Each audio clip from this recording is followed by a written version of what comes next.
ఆదికాండం గ్రంథము 12వ అధ్యాయము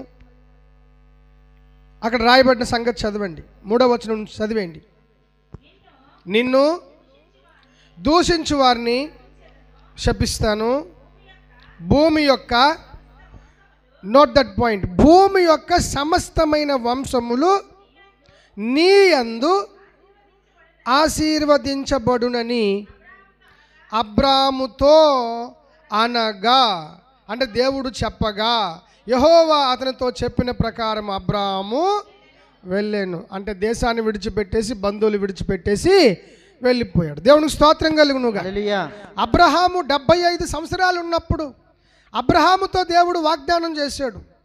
అబ్రామా, దేవాది దేవుడినైనా నేను నీకు ఒక కుమారుణ్ణి ఇస్తాను. ఎవరినిస్తాను? కుమారుణ్ణి ఇస్తాను అని 75 ఏళ్ళు ఉన్నప్పుడు అన్నాడు. 75 సంవత్సరాలు అయిపోయిన తర్వాత అబ్రహాంకి సుమారుగా 100 సంవత్సరాలు వచ్చేసాయి. ఏంటండి? 100. అబ్రహాము శరీరం అంతా మృతతుల్యం అయిపోయింది. He become very old. And Sarah యొక్క ఋతుధర్మం కూడా నిలిచిపోయింది. ఋతుధర్మం లేకుండా ఏ స్త్రీ కూడా బిడ్డల్ని కనేది ఉండదు. కానీ శారా యొక్క ఋతుధర్మము కూడా నిలిచిపోయింది. ఋతుధర్మం నిలిచిపోయిన తర్వాత అబ్రహాము కూడా మృతతుల్యముగా శరీరం అంతా మారిపోయిన తర్వాత 75వ ఏట వాగ్దానం చేసిన దేవుడు ఇప్పుడు 100వ సంవత్సరానికి వచ్చేసాడు. 100 సంవత్సరానికి వచ్చిన తర్వాత దేవుడు 75 ఏళ్ళ నుంచి 75వ ఏట నుంచి 100 ఏళ్ళ వరకు ఇస్సాకు లేడు. వాగ్దానాలు ఇంక నెరవేరలేదు. ఎక్కడిది ఏమి కూడా నెరవేరలేదు. ఇంక అలాగే సాగింది. ఏమని చెప్పాడు? భూలోక వంశములన్నీ నీ గర్భము ద్వారా, నీ సంతానము ద్వారా నేను ఆశీర్వదిస్తాను. దేవునికి స్తోత్రం కలుగునుగా. ఎవరు వాగ్దానం చేశారు? దేవాది దేవుడు, సర్వోన్నతుడు, సర్వసృష్టికర్త, సకల న్యాయాధిపతి, మాట తప్పని వాడు వాగ్దానం చేశాడు. ఎవరికి? అబ్రహాంకి. ఈ వాగ్దానం తీసుకున్నాడు. ఈ వాగ్దానం తీసుకున్న తర్వాత దేవాది దేవుడు ఆ వాగ్దానాన్ని ఎప్పుడు నెరవేరుస్తున్నాడయ్యా అంటే, అబ్రహాముకు పరిపూర్ణమైన వయస్సు, అంటే ఇక ఈజ్ కౌంటింగ్ హిస్ డేస్, ఆయన దినాలు లెక్కేసుకుంటున్నాడు. మరి కొద్ది రోజుల్లో నేను చావ సిద్ధంగా ఉన్నాను. దినాలు లెక్కేసుకుంటున్నాడు. సారై కూడా దినాలు లెక్కేసుకుంటూ ఉంది. అంటే అబ్రహాముకు చేసిన ఆ వాగ్దానం అంతవరకు ఎందుకయ్యా దేవుడు నెరవేర్చలేదు అంటే, దేవునికి ఒక పద్ధతి ఉంది, దేవునికి ఒక నియమం ఉంది. ఆ నియమం ఏంటంటే, బాగా వినండి, మనుషులందరూ కూడా ఏ రోజైతే మేము ఓడిపోయాము, ఇక జరగదు, ఇది జరిగే అసలు అవకాశమే లేదు అని మనుషులందరూ వారి సంగతుల్లో, వారి జ్ఞానములో, వారి విజ్ఞానములో, వారి సైన్స్లో, వారి యొక్క అనేకమైన కార్యక్రమాల్లో వీఆర్ ఫెయిల్డ్, మేము ఓడిపోయాము, ఇక దేవుడు కూడా చేసే అవకాశము లేదు అనుకున్నప్పుడు దానిని తీసుకుంటాడండి దేవుడు. దేవునికి స్తోత్రం కలుగునుగా. మనుషులు ఎప్పుడు ఓడిపోతారో, మనుషులు ఎప్పుడు కాదు ఇక ఇంతే అని ముగించేస్తారో, దేవుడు ఆ సంగతిని తీసుకొని దాన్ని వాడుకొని, లోకమా, మనుషులారా వినండి, ఏంటి మీ అభిప్రాయం ఏంటి? ఇక జరగదు అనే కదా, ఇక ఏమీ అవ్వదనే కదా, ఇక అబ్రహాముకు పిల్లలు పుట్టరనే కదా మీ ఉద్దేశం? శారా మృతతుల్యం అయిపోయింది, ఇక ఏం కంటదులే, ఈ వయసులో ప్రెగ్నెన్సీ రావడం ఏంటి, ఈ వయసులో చిన్న బిడ్డ పుట్టడం ఏంటి, ఈ వయసులో అతనికి స్తనములు ఇవ్వడం ఏంటి, పాలెప్పుడు ఇస్తుంది, అంత ఓపిక ఎక్కడ ఉంటుంది, ఇక జరగదు అని ఒక తీర్మానంకి వచ్చేసారు కదా మీరు. దేవుడికి స్తోత్రం కలుగునుగా. మీరు తీర్మానానికి వచ్చేసిన తర్వాత నా కార్యము నేను స్టార్ట్ చేస్తాను. దేవుడికి స్తోత్రం కలుగునుగా. ఎందుకంటే మనుషులు ఎందుకురా జరగదు, బోల్ టైం ఉంది, ఇది ఎందుకు జరగదు, ఇది జరగడానికి అవకాశం ఎందుకు లేదు, ఉంది అని మనుషులు ఓకే అవుతుంది అనుకున్నప్పుడు దేవుడు తన కార్యములను చెయ్యడు. దేవుడికి స్తోత్రం కలుగునుగాక. దేవునికి ఏదయ్యా సరైన దారి అంటే, నీవు ఇక ఓడిపోయి ఇక జరగదు అని నువ్వు అనుకొని కూర్చున్నప్పుడు, నీ ద్వారా అవదని నీకు తెలిసిపోయినప్పుడు దేవుడు దాని ద్వారా మాత్రమే మహిమ తెచ్చుకుంటాడు. దేవునికి స్తోత్రం కలుగునుగా. దేవునికి ఎప్పుడు మహిమ వస్తుందంటే, నీవు ఓడిపోయావని నీకు తెలిసినప్పుడే, నా వలన అవ్వదని నీకు అర్థమైనప్పుడే దేవునికి మహిమ వస్తుంది. లేదంటే నువ్వు బాగా బలంగా ఉన్నావు, దేవుడు కార్యం చేశాడు అనుకో, నువ్వేమనుకుంటావు అంటే, దేవుడు గట్రా చేయలే, నేను చేశాను, నా బలం చేసింది అని నువ్వు అనుకుంటావు. నా డబ్బు ఉంది కాబట్టి కార్యం జరిగింది, నాకు బలం ఉంది కాబట్టి కొంచెం నిలబడగలిగాను, నాకు బలం ఉన్నారు కాబట్టి వారందరూ వచ్చి ఆదుకున్నారు, మాకు ఉద్యోగం ఉంది కాబట్టి అది వచ్చి ఆదుకుంది, అదే లేకపోతే దేవుడు చేసేసి ఉండేవాడా అని నువ్వు అనేస్తావు. అందుకే నీవన్నీ ఫెయిల్ అనుకున్నప్పుడే గాడ్ స్టార్ట్స్ వర్కింగ్. దేవుడికి స్తోత్రం కలిగినగా ఆయన అప్పుడు పని చేయటం మొదలెడతాడు. It's true in everybody's life. అందరి జీవితాల్లో కూడా ఇదే వాస్తవం. సో అబ్రహాము ఈ విషయం తీసుకున్నాడండి. నాకు 99 కాదు కదా, రేపు చనిపోతాననగా ఒక్క రోజులో కూడా దేవుడు తాను 75వ ఏట నాకు చేసిన వాగ్దానము చేసి తీరుతాడని అబ్రహాం నమ్మాడు. దేవునికి స్తోత్రం కలుగునుగా.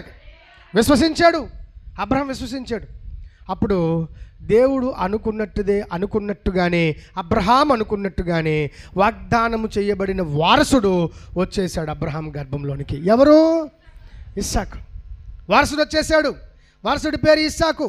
ఇప్పుడు వీళ్ళేమో బాగా వృద్ధులు, అతనేమో అప్పుడే పుట్టాడు, లేలేత వయసు, పసిబాలుడు ఇస్సాకు.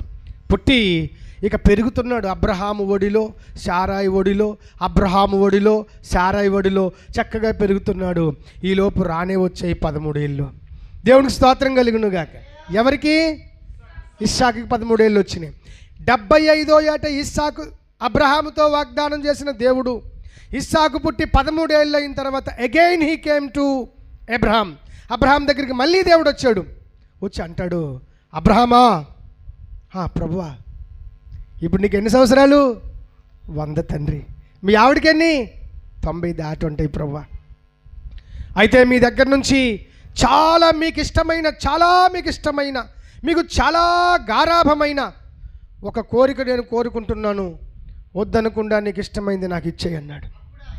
దేవునికి స్తోత్రం కలుగునుగాక. నీకు ఇష్టమైంది నాకు ఇచ్చేయి, నీవు అసహించుకున్నది కాదు, నీకు ఇష్టమైంది నాకు ఇచ్చేయి. ఏం ప్రభు, అసలు నువ్వేం అడగాలనుకుంటున్నావు? నేరుగా అడుగు ప్రభు అంటే, నీ ఒక్కగానొక్కడయ్యున్నా ఇక ఎవ్వరూ నీకు ఆధారమే లేరు అనుకుంటున్నా నీ కొడుకును నాకు ఇచ్చేయి అన్నాడు. దేవునికి స్తోత్రం కలుగునుగా. నువ్వు కామన్ మనిషివే అయితే, నువ్వు నిజంగా మామూలు మనిషివే అయితే గ్యారంటీగా నువ్వు దేవుణ్ణి తిడతావు దేవుణ్ణి. నువ్వేం దేవుడు ప్రభువా, ఈ వయసులో నాకు ఏమీ జరగదు అనుకున్నటువంటి ఈ భయంకరమైన వృద్ధాప్యంలో ఒక ఆశ చూపి, కొండంత ఆశ చూపి నా ఒడిలో పెట్టి మరి నాకు తాకించి వాడి యొక్క ముద్దును, ప్రేమను, గారాబాన్ని నాకు చవి చూపించి నా దగ్గర ఆడుకునేటువంటి నా బాలుడిని నువ్వు తీసుకుంటావా? నువ్వు క్రూరుడువయ్యా అని సాధారణమైతే మనిషి అయితే అనుండేవాడే. దేవుడికి స్తోత్రం కలుగునుగాక. దేవుని రుచి, దేవుని ధర్మం, దేవుని న్యాయం, దేవుని లోతు, దేవుని ప్రణాళిక, దేవుని విశ్వాస్యత బాగుగా ఎరిగిన వాడండి అబ్రహాము. అప్పుడు అన్నాడు, ఏం కావాలన్నా ప్రభు? అదే నీ ఇస్సాకు ఉన్నాడు కదా, ఆ కొడుకుని నాకు ఇచ్చే అంటే, ఎప్పుడు వాళ్ళు చెప్పు ప్రభు అన్నాడు. ఇప్పుడే ఇచ్చే అన్నాడు. దేవునికి స్తోత్రం కలుగునుగాక. ఐఎమ్ రెడీ, నేను సిద్ధమే. అబ్రహాము ఆ మాట పలకడానికి అబ్రహాంకి బలమైన రీజన్ ఉంది. దేవుడికి స్తోత్రం కలుగునుగాక. నేను సిద్ధమేంటే, కాదు ఆగాగు, ఇక్కడ ఇవ్వడం కాదు, 3 రోజులంత దూరం నీ కొడుకుని పట్టుకుని నువ్వు నడువు అన్నాడు. 3 రోజుల దూరము నడువు. ఇక్కడ ఇవ్వకూడదు. ఆ కొడుకు ఎక్కడ బలి ఇవ్వబడాలో నాకు తెలుసు, అక్కడ నేను ఇంకొక గొప్ప ఘనకార్యం చేయబోతున్నాను, నువ్వు వెళ్ళి అక్కడే బలి ఇవ్వు అన్నాడు. దేవునికి స్తోత్రం కలుగునుగా. ఎక్కడ ఇవ్వాలి చెప్పు ప్రభువా? మోరియా అనే కొండ ఉంది, ఆ కొండ మీద నీ కొడుకుని తీసుకెళ్ళు, కట్టెలు తీసుకెళ్ళు, నిప్పు తీసుకెళ్ళు, ఖడ్గం తీసుకెళ్ళు, నీ కొడుకే బలి పశువు, నీ కొడుకును కూడా తీసుకెళ్ళు అన్నాడు. దేవునికి స్తోత్రం కలుగునుగా. సరే, అబ్రహాము తన పనివారిని పిలిపించాడు, గాడిదకి గంతలు కట్టించాడు. ఇస్సాకా రా అన్నాడు. డాడీ అని చెప్పేసి ఇస్సాకు కూడా వెంబడి వెళ్ళిపోయాడు. నడుస్తున్నారు. 1 day past, 2 day past and 3rd day వచ్చింది. 1 రోజు అయింది, 2 రోజులు అయినాయి, 3 రోజులు వచ్చినాయి. ఈ మధ్యలో అడుగుతున్నాడు ఇస్సాకు, నానా, యెహోవాకు బలి అర్పిద్దామనే కదా మనం బయలుదేరుతున్నాం. అవును కుమారుడా, బలి అర్పిద్దామనే వెళ్తున్నాం. మరి నీ చేతిలో ఖడ్గం ఉంది నాయనా, నీ చేతిలో కట్టెలు కూడా ఉన్నాయి, నీ చేతిలో నిప్పు కూడా ఉండడం నేను చూస్తున్నాను. యెరూషలేములో బలులు అర్పించబడ్డం నాకు తెలుసు కదా. బలులు అర్పించే విధానం నేను అప్పుడప్పుడు చూశాను కదా, మరి గొర్రెపిల్ల ఏదినైనా అని అడిగాడు. దేవునికి స్తోత్రం కలుగునుగా. ఒక మనిషిగా అబ్రహాం ఎంత తల్లడిల్లిపోయి ఉంటాడో, కానీ అబ్రహాము దేవుని యొక్క వాగ్దానమును నేరుగా తన యొక్క ఈ చెవులు కాదు, ఆధ్యాత్మికమైనటువంటి చెవులతో లోతుగా విన్నాడు. ఆ మాట చెరగనిది, ఆ మాట మారనిది, ఆ మాట రోజు క్రింగ్ క్రింగ్ క్రింగ్ మారు మ్రోగుతూనే ఉంది అబ్రహాము హృదయములో. దేవునికి స్తోత్రం కలుగునుగాక. మారుమోగుతుంది. అప్పుడు అన్నాడు అబ్రహాం, నాయనా యెహోవా చూచుకొనును తల్లి అన్నాడు. దేవునికి స్తోత్రం కలుగునుగా. అంటే ఇస్సాకు అర్థం కాలే, యెహోవా చూసుకున్నంటే అంటే కింది నుంచి గొర్రెపిల్ల తీసుకెళ్ళమా, పైనుంచే గొర్రెపిల్ల వస్తుందా, అసలు ఎక్కడ వస్తుంది గొర్రెపిల్ల, యెహోవా ఎలా చూసుకుంటాడు అని చెప్పి సరే మెల్లగా కొండ ఎక్కేశారు ఇద్దరు తండ్రి కొడుకులు. మోరియా కొండ ఎక్కారు. మోరియా కొండ ఎక్కిన తర్వాత అటు ఇటు చూశాడు, ఎవరు లేరు, కనిపించట్లేదు. చటుక్కున పట్టుకున్నాడు అబ్రహాం. ఎవరిని? ఇస్సాకుని. 13 ఏళ్ల కుర్రోడు. చటుక్కుని పట్టుకున్నప్పుడు ఇలా ఒళ్ళు విదిలించడం కానీ తప్పించుకోవడం కానీ ఏమీ చేయలేదు. ఏమీ చేసుకోకుండా వెనక్కి 2 చేతులు లాగి విరగదీసి వెనక్కి చేతులు తండ్రే కట్టేశాడు. చేతులు కట్టాడు. కట్టిన తర్వాత, నానా ఏం చేస్తున్నావు, నా చేతులు ఎందుకు కట్టావు, ఒకవేళ ఆ బలి పశువు ఆ గొర్రె పిల్ల నేనేనా, ఇలా చేయటం నీకు ధర్మమేనా, నువ్వు కొడుకుని చంపేస్తావా అన్న మాటల్లో ఒక్క మాట కూడా ఇస్సాకు తండ్రిని అడగలేదు. దేవునికి స్తోత్రం కలుగునుగాక. కనీసం మాట్లాడలేదు, నోరు తెరవలేదు. దేవునికి స్తోత్రం కలుగునుగాక. ఇది దేన్ని చూపిస్తుందయ్యా అంటే, ఇంకా ఇస్సాకు నుంచి 2000 సంవత్సరాలు, ఇంకా 2000 సంవత్సరాల తరువాత ఇదిగో లోక పాపములని మోసుకొని పోవుచున్న దేవుని గొర్రెపిల్ల. దేవునికి స్తోత్రం కలుగునుగా. ఆ గొర్రెపిల్ల కూడా ఏం చేసింది? యేసు ప్రభు అయిన గొర్రెపిల్ల, వధకు తేబడిన గొర్రెపిల్ల, కసాయి వాని దగ్గరకు తల వంచి వెళ్ళిపోతున్న గొర్రెపిల్ల వలె వధకు తేబడిన గొర్రెపిల్లలు మాట్లాడు, కసాయివాడా, నరుకువాడా, చంపువాడా, నన్ను ఎక్కడికి తీసుకెళ్తున్నావురా, ఎక్కడ బలిస్తావురా అని అడగవు గొర్రెపిల్లలు. నా యేసు కూడా ఒక్క మాట కూడా ఆడకుండా సిలువ మ్రాను మీదకి ఎక్కిపోయి బలైపోయాడు. దేవునికి స్తోత్రం కలుగునుగాక. ఈ 2000 సంవత్సరాల తర్వాత జరగబోయే ఈ బృహత్కరమైనటువంటి యజ్ఞాన్ని చూపించడానికి దేవుడు ఇస్సాకును ముంగుర్తుగా వాడుకున్నాడండి. దేవునికి స్తోత్రం కలుగునుగాక. ఇస్సాకును ముంగుర్తుగా వాడుకున్నాడు. కనీసం ఇస్సాకు ఏమంటలేదు. What it shows very clearly, అదేం చెప్తుందంటే ఇస్సాకు స్థానములో బలి కాబోయేటువంటి నిజమైన గొర్రెపిల్ల కూడా, అనగా యేసు ప్రభువు కూడా మాటలాడకుండా వధకు చేయబడిన గొర్రెపిల్ల వలె మౌనంగా బలి అయిపోతాడు. తన తండ్రికి సమాధానం కూడా చెప్పడు. దేవునికి స్తోత్రం కలుగునుగాక. అబ్రహాంకు ఇస్సాకు కూడా చిన్న జవాబు, చిన్న ప్రశ్న కూడా వేయలేదు. సరే కట్టేశాడు, వెనక్కి చేతులు విరగదీసి కట్టాడు. కట్టిన తర్వాత ఇలా ఉన్న పలానా బాబును ఎత్తేసి ఇస్సాకును ఆ కట్టెల మీద పెట్టేశాడు. పెట్టి సర్రమంటూ కత్తి తీశాడు. ఎందుకంటే దహన బలిది, చంపిన తర్వాత కాల్ చేయాలి. అర్థమైందా? సో కత్తి తీశాడు.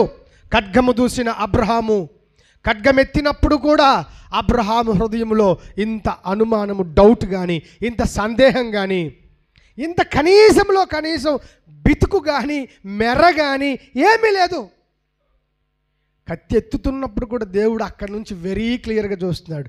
వీడి మనసులో అణువణువు ఎలాగ ఆలోచిస్తుందో చూస్తారు. దేవునికి స్తోత్రం కలుగునుగాక. పిన్ టు పిన్ అన్నట్టుగా అబ్రహాం హృదయాన్ని స్కాన్ చేసేస్తున్నాడు దేవుడు. అక్కడి నుంచి స్కాన్ చేసేస్తున్నాడు. ఇంత స్కానింగ్ చేసిన దేవుని దృష్టిలో అబ్రహాము ఇంత మచ్చ కాదు కదా, ఇంత నలత కాదు కదా, ఇంత సందేహం కూడా లేకుండా ఎస్ నేను చంపేస్తాను, ఎందుకంటే దేవుడు చంపేయమన్నాడు అనుకొని కత్తి ఎత్తి నిజంగానే సంశయం లేకుండా ఒక్క దెబ్బతో ఇస్సాకు యొక్క ఆ పీకను తెగ్గొట్టాలని కత్తి బాగా పైకెత్తి సరే నరికైపోతున్నాడు. అనగా పరలోకము తెరవబడి అబ్రహామా అబ్రహామా అబ్రహామా ఆగో ఆగో ఆగో అన్నాడు. దేవుని స్వరం. దేవునికి స్తోత్రం కలుగునుగాక. అంటాడు. అక్కడ రాయబడిన మాట, ఇందును బట్టి దీనిని నీవు చేసితివి గనుక నీవు దేవునికి భయపడువాడవని నాకు అర్థమైందయ్యా. దేవునికి స్తోత్రం కలుగునుగాక. దేనిని బట్టి? దీనిని బట్టి. ఏంటి దీనిని బట్టి? దేనిని బట్టి? నీ ఒక్కగానొక్క కొడుకును నాకు బలి ఇవ్వడంలో నీకు ఎలాంటి సందేహము రానివ్వలేదు. చూడు, ఆహా, ఆ నిబ్బరమైన హృదయానికి నేను చాలా మెచ్చుకుంటున్నానయ్యా అని చెప్పాడు. దేవునికి స్తోత్రం కలుగునుగాక. నిబ్బరంగా ఉన్నాడు. ఎవరు? అబ్రహాం. చెక్కు చెదరలేదు. ఇంతకీ ఈ అబ్రహాముని నిబ్బరంగా, ఇంత గట్టిగా, అచంచలంగా, దృఢంగా, పటిష్టంగా, ఇంత కొండ లాంటి రాయి లాంటి హృదయంతో అబ్రహాము చెక్కు చెదరకుండా ఉండడానికి అబ్రహాముకి ఇంకొకటి బలమైన కారణం ఏదో ఉంది. దేవుడికి స్తోత్రం కలుగునుగా. అది ఏంటి ఆ బలమైన కారణం అంటే, రండి 11వ అధ్యాయం, మనం చదువుకున్న 11వ అధ్యాయమే హెబ్రీ పత్రికలో నేను చదువుతాను. చూడండి, ఇప్పుడు అబ్రహాముకున్న బలమైన కారణం ఏంటో చదువుతున్నాను, వినండి బాగా. అద్భుతమైన విషయము. ఏం చెప్పాడు? అబ్రహాము శోధించబడి విశ్వాసమును బట్టి ఇస్సాకును ఏం చేశాడు? బలి అర్పించను. ఎవడు ఆ వాగ్దానములు సంతోషముతో అంగీకరించాడో. ఏంటా వాగ్దానం? ఇస్సాకు వలన అయినది నీ సంతానమనబడును అని ఎవడితో చెప్పబడేనో ఆ అబ్రహాము మృతులను సహితము లేపుటకు నా దేవుడు శక్తిమంతుడని ఎంచినవాడై తన ఏకకుమారుని అర్పించి ఉపమాన రూపముగా అతనిని మృతులలో నుండి పొందెను. దేవుడికి స్తోత్రం కలుగునుగాక. అబ్రహామును అంత గట్టిగా తయారు చేసింది, అబ్రహాం అంత గట్టిగా నమ్మి దేవునికి స్ట్రక్ అయిపోయింది. ఒక బలమైన కారణం ఉంది అబ్రహాంకి. నాకేం ప్రభువా, నాకేం పోయింది? నేను అడుగుతాను, నా టైం వస్తుంది, నేను కూడా అడుగుతాను. అబ్రహాం టైం ఏంటో తెలుసా? నీవు 12వ అధ్యాయంలో నాకు 75 సంవత్సరాలు ఉన్నప్పుడు, నా కడుపులో ఒక్క కాయ కూడా లేనప్పుడు, దట్ మీన్స్ పిల్లలు లేనప్పుడు నువ్వు నాకు వాగ్దానం చేశావు. ఏంటో వాగ్దానము? అబ్రహామా, ఆకాశ నక్షత్రములంత విస్తారముగా నేను నీ గర్భవాసమున సంతానమును పుట్టించెదను అన్నాడు. నీ గర్భవాసమున. ఒకరోజు అబ్రహాం బాధపడ్డాడు. దేవుడు వచ్చి మాట్లాడుతున్నప్పుడు దేవుడు ఒకసారి వచ్చి, అబ్రహామా, నీ బహుమానం అత్యధికమగునుగాక అంటే, ఊరుకో ప్రభువా, ఎన్ని బహుమానాలు ఇస్తావు దాచుకోవడానికి? అబ్రహాం చాలా ఆస్తిపరుడు. దేవుడే ఆస్తి పెంచేసుకుంటూ వచ్చాడు. దేవుడితోనే చెప్తున్నాడు, ఇంకా బహుమానాలు ఆపేయి ప్రభువా, ఎన్ని బహుమానాలు నా గుడారంలో పెట్టుకోవాలి?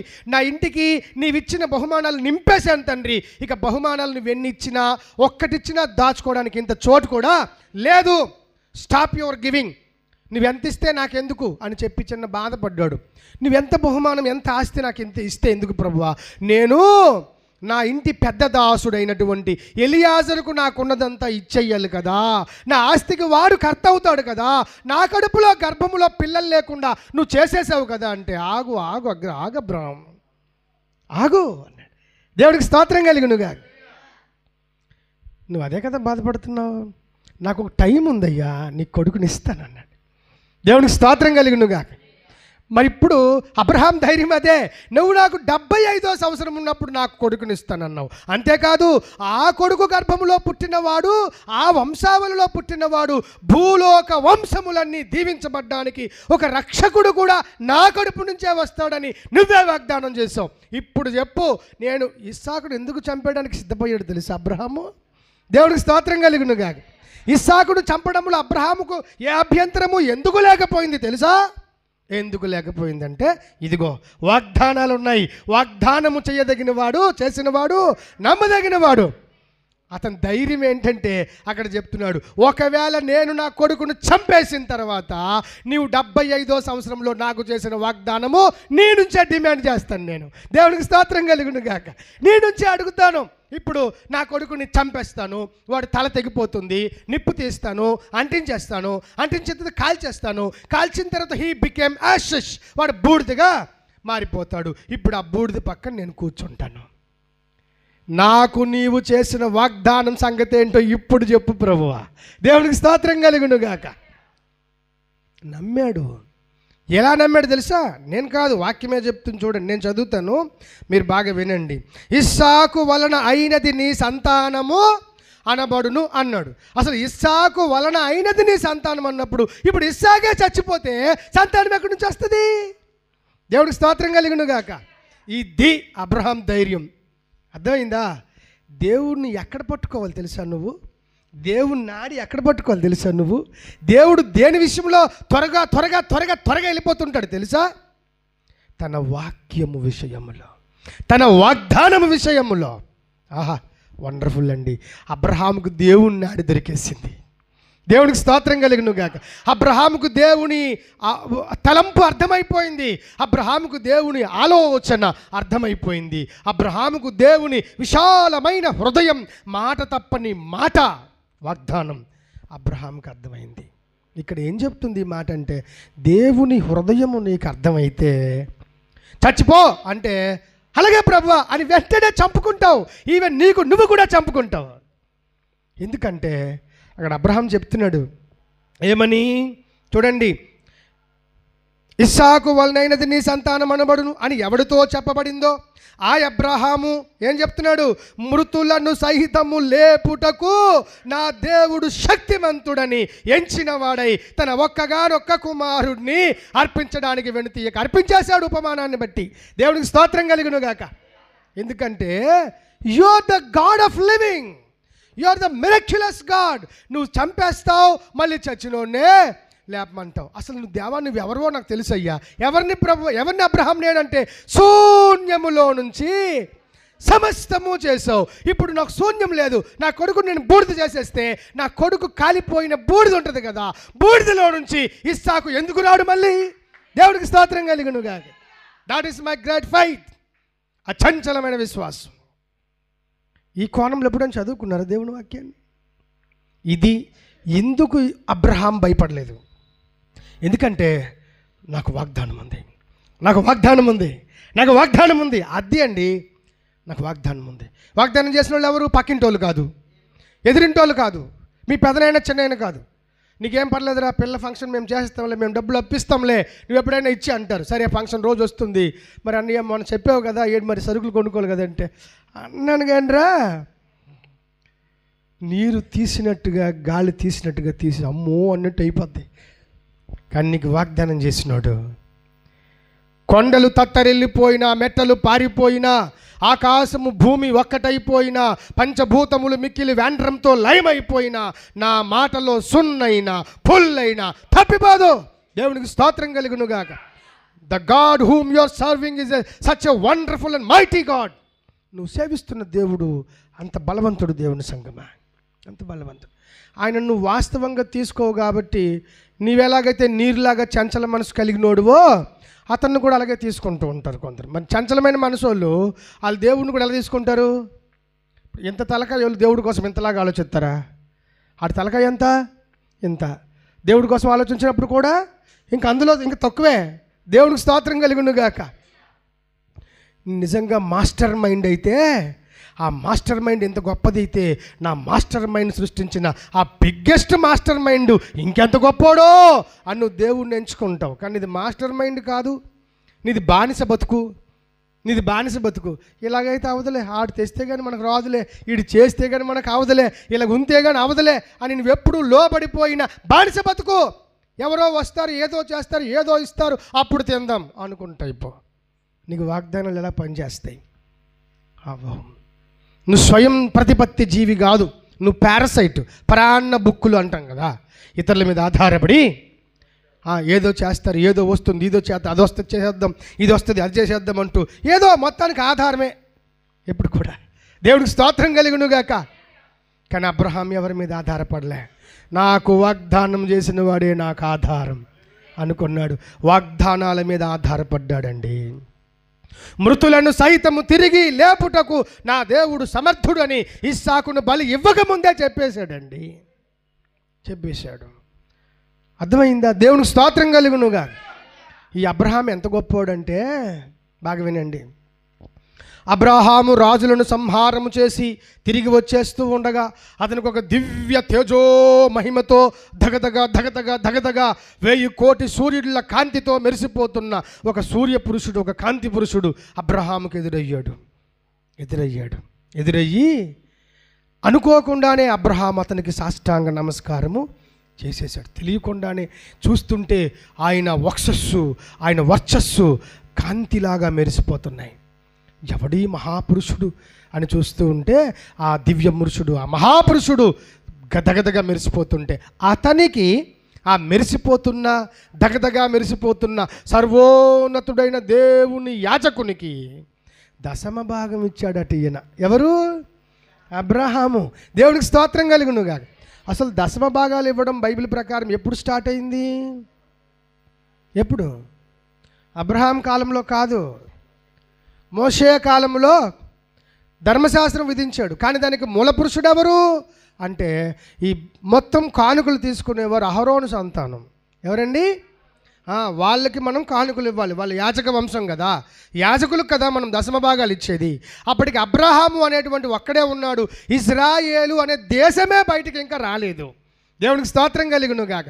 అంటే వ్యవస్థాపకుడు లేకుండా, అసలు వ్యవస్థే ఉనికిలోనికి రాకుండా అబ్రహాం అతనికి 10వ భాగము ఇచ్చాడు. అంటే ఇంకా అప్పటికి లేవి పుట్టలేదు, లేవీలు అంటే అహరోను వంశస్థులు పుట్టలేదు.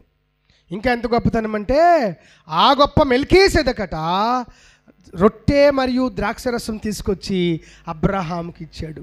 దేవునికి స్తోత్రం కలుగును గాక. ఏంటది? రొట్టె ద్రాక్షరసము తీసుకొచ్చి అబ్రహాంకి ఇచ్చాడు. ఇది ఏం చెబుతుంది? అసలు ఈ రొట్టె ఏంటి, ద్రాక్షరసం ఏంటి? ఓల్డ్ టెస్టమెంట్లో ఈ ప్రస్తావన ఎక్కడుంది? అది కొత్త నిబంధనలో కదా మనం తీసుకుంటున్నాము. దేవునికి స్తోత్రం కలుగును గాక. అంటే అబ్రహాముకు కనిపించినది మామూలు మనిషి కాదు, అబ్రహామును దర్శించినది మామూలు యాజకుడు కాదు, అబ్రహామును దర్శించినది మెల్కీసెదెక్ అనేటువంటి సర్వోన్నతుడైన ఆ యాజకుడు ఎవరో తన కోసం కొంచెం బాగా చదువుకుందాం. 7వ అధ్యాయము హెబ్రీ పత్రిక. నేను చదువుతాను, మిగిలిన అందరూ జాగ్రత్తగా వినండి. రాజులను సంహారము చేసి తిరిగి వచ్చుచున్న అబ్రహామును ఎవడు కలుసుకొని అతనిని ఆశీర్వదించెనో, ఎవనికి అబ్రహాము అన్ని భాగములలో 10వ వంతు ఇచ్చాడో ఆ షాలేము రాజును మహోన్నతుడగు దేవుని యాజకుడైన మెల్కీసెదెకు నిరంతరము యాజకుడుగా ఉన్నాడు. అతని పేరుకు మొదట నీతికి రాజనియు, తరువాత సమాధానమునకు రాజు అనియు అర్థమిచ్చునట్టి షాలేము రాజు అని అర్థము. ఇంకా ఇతను గొప్పతనం చెప్తున్నాడు, వినండోయ్. అతడు తండ్రి లేనివాడు, అతనికి తల్లి కూడా లేదు, అతనికి వంశావళి కూడా లేదు. అసలు జీవిత కాలానికి ఆది ఆరంభమైనను తన జీవమునకు అంతమైనను లేనివాడునై ఉండి దేవుని కుమారుణ్ణి ఇతడు ఎంత ఘనుడో చూడుడి అని రాసింది కింద. దేవునికి స్తోత్రం కలుగునుగా. ఎంత ఘనుడండి ఆయన! ఎవరండి? సాక్షాత్తు ప్రభువైన యేసుక్రీస్తు. సర్వభూమి మీద యేసుక్రీస్తు రక్తము చిందించక ముందు, శరీరము రక్తం మనం తీసుకోక ముందు అబ్రహాముకు దేవుడు శరీరము రక్తం ఇచ్చి, నా శరీరం నా రక్తం తీసుకో అని ఇచ్చాడు. ఎంత గొప్ప ధన్యుడు అబ్రహాము! దేవునికి స్తోత్రం కలుగును గాక. అంత విశ్వాసము కలిగిన వాడండి. అందుకే విశ్వాసులకు అని పిలువబడ్డాడు ఈయన. ఎవరు? అబ్రహాం. దేవునికి స్తోత్రం కలుగును గాక. తండ్రి లేనివాడు, తల్లి లేనివాడు, వంశావళి లేనివాడు. తల్లి లేదు, తండ్రి లేదు. ఎవరి మెల్కీసెదెకు? తల్లి లేదట, తండ్రి కూడా లేడట. మెల్కీసెదెకు అంటే ఇంతకెవరు? ప్రభువైన యేసుక్రీస్తు. మరి తనకి తల్లి లేదంటారేంటి? అమ్మా ఇదిగోని కుమారుడని చెప్పేసి మరియను పట్టుకొని తల్లి అన్నాడు కదా, మరి తల్లి లేదంటారేంటి? దేవునికి స్తోత్రం కలుగును గాక. అక్కడే మనము అద్భుతమైనటువంటి విషయం అర్థం చేసుకోవాలి. వినండి, తల్లి లేదు అంటే అర్థం ఏమిటంటే ఈయనకు అతను చెప్తున్నాడు, ఆయనకు ఆరంభమైన ఆయనకు అంతమైన లేదు. మరి ఆరంభము లేనోడికి అంతము లేనోడికి తల్లి అవసరమా? అవసరమండి? లేదు. మరి అయినా కూడా మరియను తల్లి అనే ఒక పాత్రను ఎంచుకున్నాడు కదా. ఇదేంటి కారణము అంటే, దీనికి కారణము ఎప్పుడో 750 సంవత్సరాలకు ముందే ఇంకా యేసు ఈ మెల్కీసెదకు మరియ గర్భములో పుడతాడు అనగా, అంటే పుట్టడానికి ముందే ఒక లేఖనం ఉంది. ఇదిగో కన్యక గర్భవతి అయి కుమారుణ్ణి కంటుంది, అతనికి యేసు అనే పేరు పెట్టబడుతుంది. ఆ లేఖనము నెరవేర్చడానికి దేవుడు ఒక సాధనంగా ఒక స్త్రీని ఎంచుకున్నాడే తప్ప ఆయనకు ప్రత్యేకించి తల్లి లేకపోతే పుట్టేదే లేదు అనడానికి అవసరత. చాలామంది తెలివి తక్కువ వాళ్ళు, తల్లి లేకుండా కొడుకు వచ్చేస్తాడా? తెలివి తక్కువ వీళ్ళు. నేను అందుకే ఇంతకుముందు అడిగాను, ఇప్పుడు అడుగుతున్నాను. మరి తల్లి లేకపోతే కొడుకు రాడు అంటే, తల్లి లేకపోతేనే కొడుకు రాడా? మరి తల్లికి తండ్రి కూడా ఉండాలి కదా. మరి తండ్రి లేకపోయినా కొడుకు రాకూడదు, అంతే కదండి. దేవుడికి స్తోత్రం కలుగును గాక. కొంతమంది క్యాథలిక్స్ పాపం తెలియక, మీరు మా అమ్మని గౌరవించట్లేదు, మా తల్లిని గౌరవించట్లేదు, యేసు తల్లిని గౌరవించట్లేదు. మేము ఎందుకు గౌరవించాం? గౌరవిస్తాం, కానీ మీలాగా ఆరాధించం. దేవునికి స్తోత్రం కలుగును గాక. మేము ఆరాధించం, ఎందుకంటే ఆరాధించబడ్డానికి ఒక్కడే యోగ్యుడు. దేవునికి నరులకును మధ్యవర్తి ఒక్కడే, ఆయనే క్రీస్తు యేసు అను నరుడు. దేవునికి స్తోత్రం కలుగును. ఆయనను ఆరాధించాలా, మిగిలిన వాళ్ళు గౌరవించాలా. బొమ్మ వేసుకోమని ఎక్కడ లేదు, కానీ మీరు బొమ్మ పెట్టుకుంటారు, అది వాక్య విరోధం. దేవునికి స్తోత్రం కలుగును గాక. కాబట్టి ఆయన తల్లి లేనివాడు అంటే అర్థం ఏంటంటే, ఆయనకు తల్లి అవసరత లేదు. అయినా ఆయన లేఖనానికి లోబడ్డానికి ఒక సాధనాన్ని అమర్చుకున్నాడు, అంతే. అన్నాడు, అబ్రహాము సంతానం అని మీరు అనవద్దు. అబ్రహాముకు పిల్లలు కావాల్సి వస్తే దేవుడు ఈ రాళ్లల్లో నుంచి అబ్రహాముకు పిల్లల్ని లేపుతాడు. దేవునికి స్తోత్రం కలుగును గాక. యేసుక్రీస్తు అవసరమైతే ఎవరికీ పుట్టకుండా పరలోకం నుంచి అలా కిందికి వచ్చేయగలడు. కాకపోతే అందరూ ఉబ్బి తబ్బిబ్బి అయిపోతారని, ఎక్కడి నుంచి వచ్చావు, మీ ఇంటి పేరేంటి, మీ పేరేంటి, ఏ కులం, ఏ మతం అని అడుగుతారని, లేఖనాలు తప్పు అయిపోతాయని యేసు పైనుంచి రాలేదు. కానీ యేసుకు అసాధ్యమైంది ఏమీ లేదు. యేసు లేఖనాలు నెరవేర్చాలి. యేసు అలాగ పైనుంచి అలాగ ఊడిపడిపోతే లేఖనాలు తప్పు అయిపోతాయి. యెషయా తప్పు అయిపోతాడు, మీకా తప్పు అయిపోతాడు, మలాకి తప్పు అయిపోతాడు, చాలామంది ప్రవక్తలు తప్పు అయిపోతారు. తన ప్రవక్తలను తప్పుగా చూపించడము, వారి చేత తప్పు పలికించడము దేవునికి ఇష్టము లేదు. దేవునికి స్తోత్రం కలుగునుగాక. ఆ కారణం చేత యేసు ఒక గర్భాన్ని అలా తీసుకోవాల్సి వచ్చింది, అంతే. ఇంతట్లో వాళ్ళు పరిపూర్ణంగా ఆరాధనకు యోగ్యులని అర్థం కానే కాదు సంగమా. దేవునికి స్తోత్రం కలుగునుగాక. ఇప్పుడు వినండి, ఇప్పుడు ఆయన ఇంకొక మాట కూడా అన్నాడు, తండ్రి లేని వాడు అన్నాడు. ఏంటది? అదే మరి దానికి ఏం చెప్పుకుంటాం? నా తండ్రి వీళ్ళేమి చేయుచున్నారో. మరి యేసు ప్రభు అన్నాడు కదా, యేసుకు తండ్రి ఉన్నట్టే కదా. అక్కడ కూడా డౌటే కదా.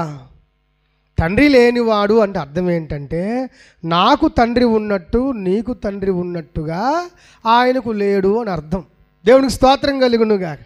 ఇప్పుడు నీకు నాకు తండ్రి ఉన్నాడు, అవునా? మరి నాకున్నట్టుగా నీకున్నట్టుగా యేసుకు తండ్రి లేడు. యోసేపు మరియ భర్త యోసేపు యేసుకు తండ్రి కాడు. నాకు తండ్రి లేడు అంటే అర్థం అది. దేవునికి స్తోత్రం కలుగునుగాక.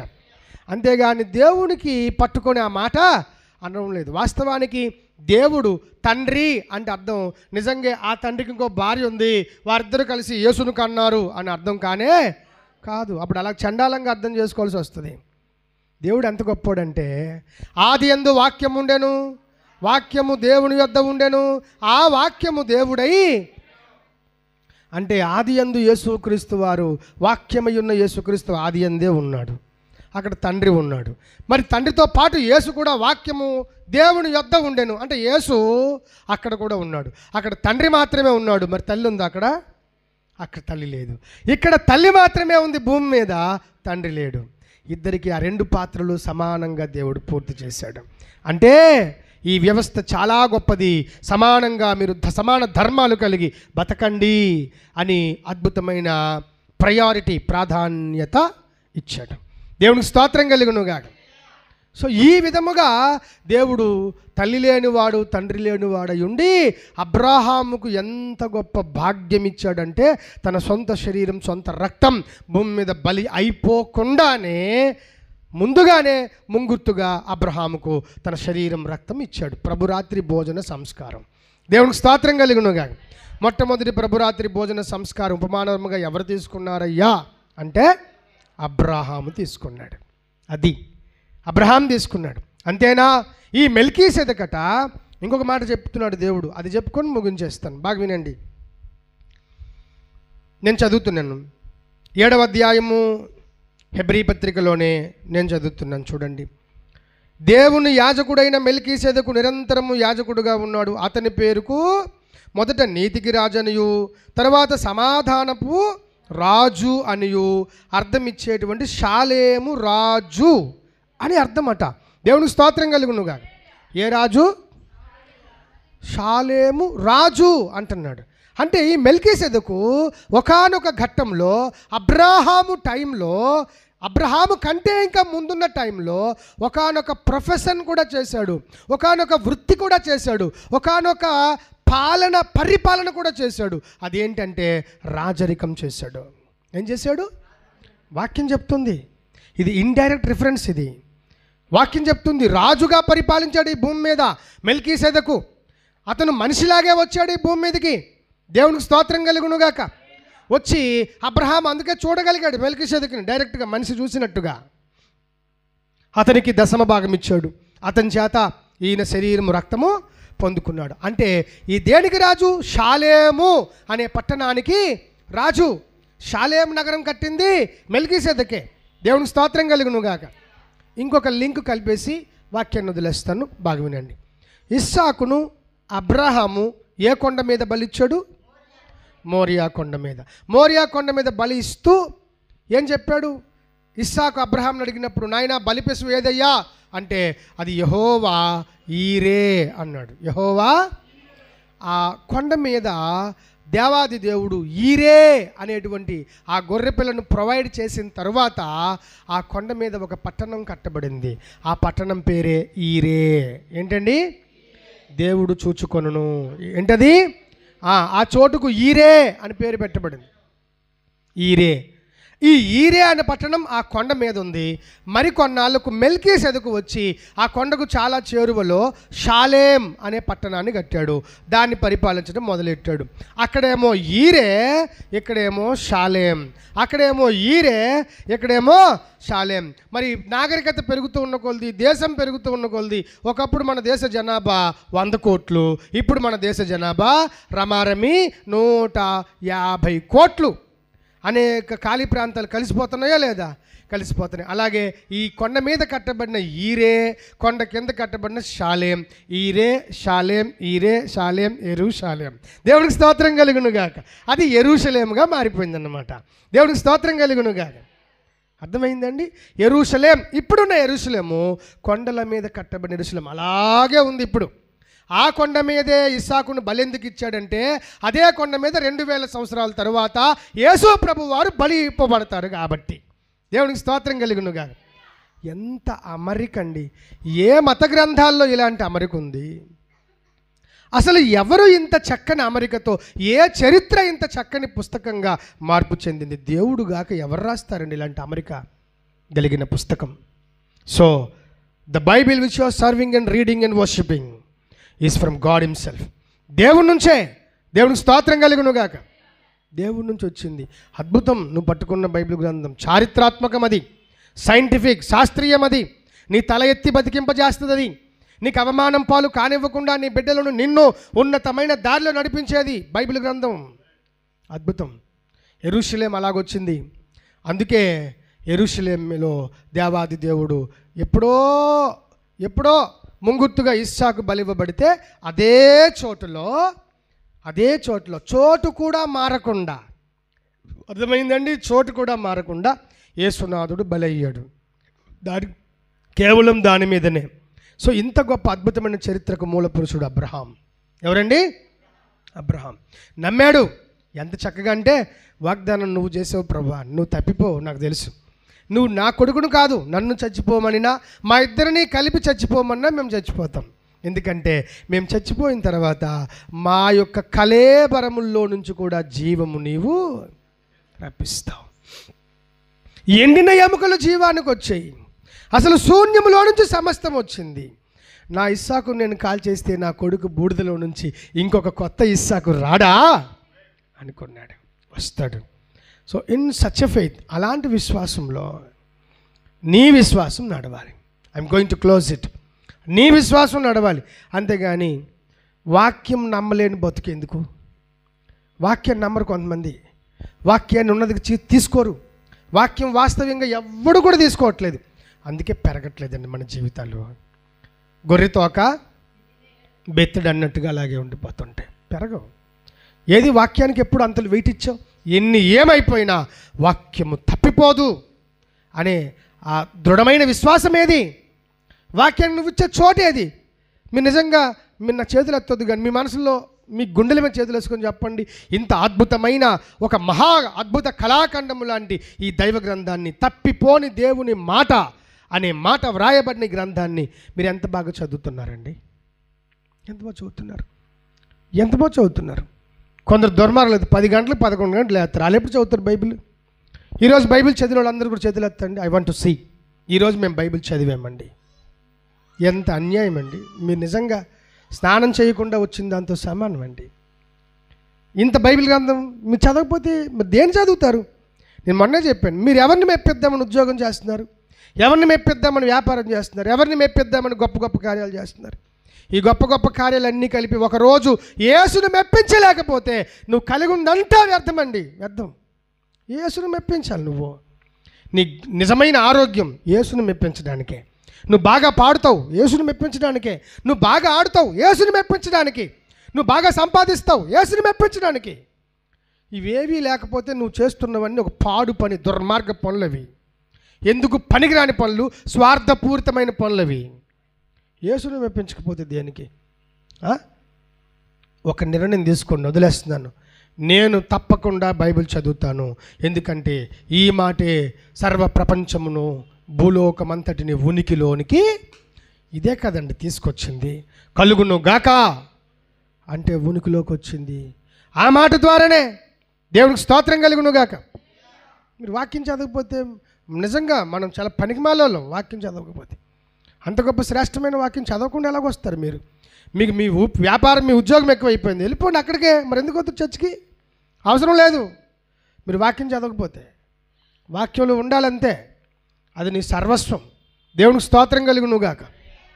అంత గొప్ప వాక్యం నిర్లక్ష్యం చేస్తున్నారు. ఇక్కడే కాదు, మనం ఉన్నది 40-50 మంది, వేల మంది అనుకున్న వాళ్ళు కూడా ఏదో పాస్టర్ గారు చెప్పేస్తాడు, వినేస్తారు, వెళ్ళిపోతారు. అది తోచిన 1000-100 కానుకేసి వెళ్ళిపోతారు. ఎందుకండి అది? ఆ పాస్టర్కి పెంచడానికి డబ్బులు ఇస్తున్నట్టు. ఎందుకు ఆ భక్తి? ఎవరికి అవసరం లేని భక్తి అది. నీవు వ్యక్తిగతంగా ఎదగకపోతే నువ్వు సంఘానికి కాదు, క్రైస్తవ్యానికే నువ్వు అవసరం లేదు. రోజు ఎదగాలి, నువ్వు రోజు ఎదగాలి. అందుకు రావాలి చర్చికి. లేదంటే హాయిగా ఉండిపోండి, ఏం ప్రమాదం లేదు. దేవునికి స్తోత్రం కలుగును గాక. ఎందుకు ఇలా కూర్చోడానికే టైం కావాలంటే ఎందుకంటే పెద్ద పెద్ద చోట్లు ఉన్నాయి, ఎక్కడొక్కడో కూర్చోవచ్చు. ఆ పెద్ద తోటలోకి వెళ్ళి కూర్చుని పోవచ్చు. కూర్చోలేమా? పెద్ద హాయిగా ఆర్కే బీచ్కి వెళ్ళి కూర్చుని పోవచ్చు. ఎంతసేపు అయినా కూర్చోవచ్చు. కూర్చోడానికి వస్తున్నామండి, to learn something from the Lord. దేవుడి నుంచి కొంత నేర్చుకోవడానికి వస్తున్నాం. ఆ కసి ఎందుకు లేదు మీలో? నాకైతే అసలు వాక్యం చదవడం కాదు, నేను పడుకున్నప్పుడు కూడా ఇలాగ అంటాను, నాకు బైబిల్ తగలాలి చేతికి. అవును, వాస్తవం. నా పక్కనే ఉంచుకుంటాను నేను. దేవునికి స్తోత్రం కలుగును గాక. నేను చెయ్యలాగా అన్నప్పుడు నాకు బైబిలే తగలాలి, నేను పక్కనే ఉంచుకొని పడుకుంటాను. ఎన్నోసార్లు పేపర్లు కూడా చిరిగిపోయి నేను ఓపెన్ చేసి పడుకుని పోతుంటాను. నేను బైబిల్ తగలకపోతే అవదు నాకు. చదవడం తర్వాత అసలు బైబిల్ తగలాలి నా చేతికి. ఇది అబద్ధం కాదు, నేను నిజం చెప్తున్నాను. పోనీ ఎప్పుడైనప్పుడు నాకు చెప్పకుండా వచ్చి చూడండి, నా పక్కన నేను, దాని పక్కన నేను, మేమిద్దరమే ఉంటాం. దేవునికి స్తోత్రం కలుగును గాక. అవును, మేమిద్దరం ఎప్పుడు ఉంటాం. 100% నో తేడా దొరకదు, మీకు కనబడదు. అనుకోకుండా రండి, విజిట్ చేయండి. నిజంగా పాస్టర్ గారు అబద్ధం ఆడుతుండేమో అని రండి, no problem. I will be with my Bible and it will be with me. అంతే, నాతో ఉంటుంది బైబిల్ 100%. దేవునికి స్తోత్రం కలుగును గాక. ఎందుకంటే నా బతుకును మార్చి నా అబద్ధ గుణములను, నా యొక్క దరిద్రపు భావజాలాన్ని, అన్యాయంలో నరకంలో పడిపోయే నా ఉద్దేశాలను రోజు చెక్కి మలిచి ఈ రోజుకి 2 మాటలు చెప్పి ఉన్నతమైన బతుకును బోధించగలిగే స్థాయికి నన్ను చెక్కి మలిచి తీసుకొచ్చింది ఈ బైబిలే. మరి మీరు ఎలా వదిలేస్తారు? మీరేమైనా మనుషులు కారా? నేను ఇనప మొక్కనా? మీరు మనుషులు కారు, చెక్క ముక్కలా? మీకు చెక్కేది కూడా బైబిలే కదండి. దయచేసి దీనికి లోబడండి. అబ్రాహాము దీనికే లోబడ్డాడు, దీన్నే చదివాడు, దీన్నే విశ్వసించాడు, దీనితోనే తన ఏకకుమారుడిని అర్పించడానికి ఎంత కూడా వెనుకంజా వేయలేదు. ఈరోజు మనం ఎందుకు ఖాళీ అయిపోతున్నాం? విశ్వాసం, కొంతమందికి విశ్వాసం ఉండదు అనుకుంటారు, వారి పేరు విశ్వాసి కానీ విశ్వాసం ఉండదు. బ్రదర్ ఆరోగ్యం గారు ఎక్కడున్నారంటే హాస్పిటల్లో ఉన్నారు సార్ అన్నాడు. అతని పేరు ఆరోగ్యం, ఎన్నది ఎక్కడ? హాస్పిటల్. ఆరోగ్యం గారు ఎక్కడున్నారు? హాస్పిటల్. అది కాంట్రడిక్షన్, అలా ఉండకూడదు. నీ పేరు విశ్వాస అయితే నువ్వు విశ్వాసంతోనే బతకాల. దేవునికి స్తోత్రం కలుగునుగా. నీతిమంతుడు విశ్వాస మూలముగా అలాగన్నాడా? నీతిమంతుడు ఉద్యోగ మూలముగా జీవించును, నీతిమంతుడు 50 మూలమున బతుకును, నీతిమంతుడు 2000 నోటు ద్వారా బతుకును. అలాగెక్కడ లేదు. నీతిమంతుడు విశ్వాస మూలముగా బ్రతుకును, జీవించును. దేవునికి మహిమ కలుగునుగాక. అలాంటి గొప్ప జీవితం ప్రభు మనకి ఇవ్వాలని ఆశపడదాం.